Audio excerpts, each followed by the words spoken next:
नई नवेली दुल्हन दीपिका, जिसका उसके ससुराल में गृह प्रवेश होने जा रहा है। दीपिका एक छोटे से गांव में थी। उसके पिता एक छोटे किसान थे और अब उसकी शादी उसी के गांव में रहने वाले राकेश से हो गई। राकेश भी किसान था। शादी के दिन दीपिका बहुत खुश थी और वो अपनी नई जिंदगी के हसीन सपने देख रही थी। वो सोच रही थी कि वो अपने ससुराल को स्वर्ग बना देगी और यही सब सोचते हुए वो अपने ससुराल के दरवाजे पर पहुंच गई और फिर, आओ बहू, तुम्हारा स्वागत है। इस कलश पर पैर मारो बहू। इतना तो पता ही होगा ना उसे, बड़ी आई बहू पर ऑर्डर चलाने वाली। हाँ सही बात है, इतनी समझदार तो होगी ही मेरी बहू। हर कोई तुम्हारी तरह बेवकूफ तो नहीं होता ना। क्या कहा तूने? अपनी जबान बंद कर ले वरना यही बहू के सामने मार खाएगी तू। अच्छा जरा हाथ तो उठा के दिखा। तूने मुझे धक्का कैसे मारा? अब तो तू गई बुढ़िया। आहा, मैं बुढ़िया और ये तो बड़ी कमसिन कली हो रही है ना, पोपली कहीं की। बेचारी दीपिका एक पैर हवा में उठाए कलश पर मारने को तैयार थी, पर उसके सामने ही सुनीता और सरला एक दूसरे से भिड़ गए। दोनों एक दूसरे की खून की प्यासी लग रही थी। सारे रिश्तेदार उन दोनों को शांत कराने की कोशिश करने लगे। उधर दीपिका भी हैरान परेशान सी बस यही सोच रही थी, हे भगवान, कौन है ये औरतें जो इस तरह से लड़ रही हैं? मेरी शादी का कचरा करने पर क्यों तुली हुई हैं दोनों? दीपिका ये सब सोच ही रही थी कि तभी उसका पति राकेश आगे बढ़ा और उन दोनों औरतों के पास जाने लगा। ये देखकर दीपिका ने सोचा, सही है, अब यही दिमाग ठिकाने लगाएंगे इन दोनों के। दीपिका को लगा था कि राकेश उन औरतों को सबक सिखाएगा, लेकिन हुआ कुछ और ही। राकेश ने सबसे पहले औरतों को एक दूसरे से अलग किया और फिर, अब क्या कर रही हो माँ? राकेश की बात सुनते ही दीपिका का मुंह खुला का खुला रह गया। वो समझ गई कि जिन औरतों को वो फालतू का रिश्तेदार मान रही थी, उनमें से कोई एक उसकी सास थी। लेकिन तभी राकेश ने दूसरी औरत को पकड़ा और कहा, माँ आप भी बस करो, रुक जाओ।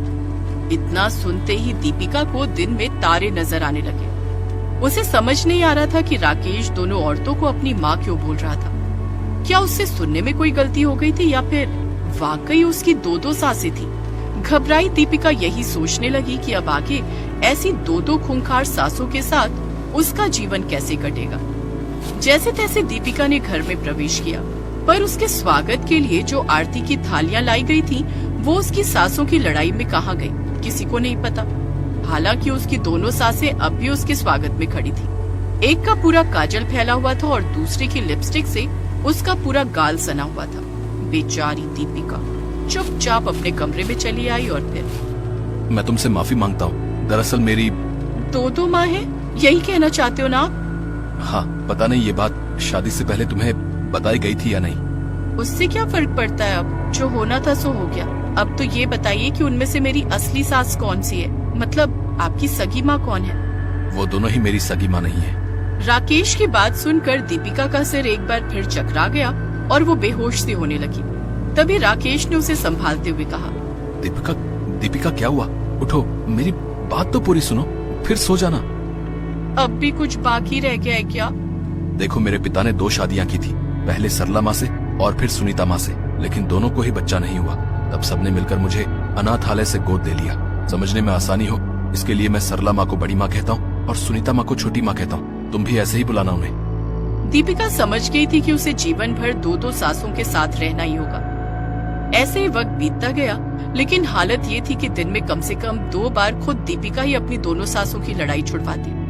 वो तवा, चिमटा, बेलन सब कुछ छिपा कर रखती थी, क्योंकि कई बार उसकी दोनों सासें एक दूसरे का सिर फोड़ चुकी थी। इस सब से परेशान होकर एक दिन दीपिका ने राकेश से कहा, आप अपनी दोनों माओं को समझाते क्यों नहीं है? अच्छा, तुम ही समझा कर देख लो। ठीक है, तो अब मैं ही दोनों से बात करूंगी, वरना किसी दिन एक न एक मारी जाएगी और दूसरी जेल में जिंदगी भर चक्की पीसेगी। दीपिका ने कमर कस ली थी तो वहीं राकेश आराम से चाय पी रहा था। शायद राकेश जानता था कि आगे क्या होने वाला था, और हुआ भी वही।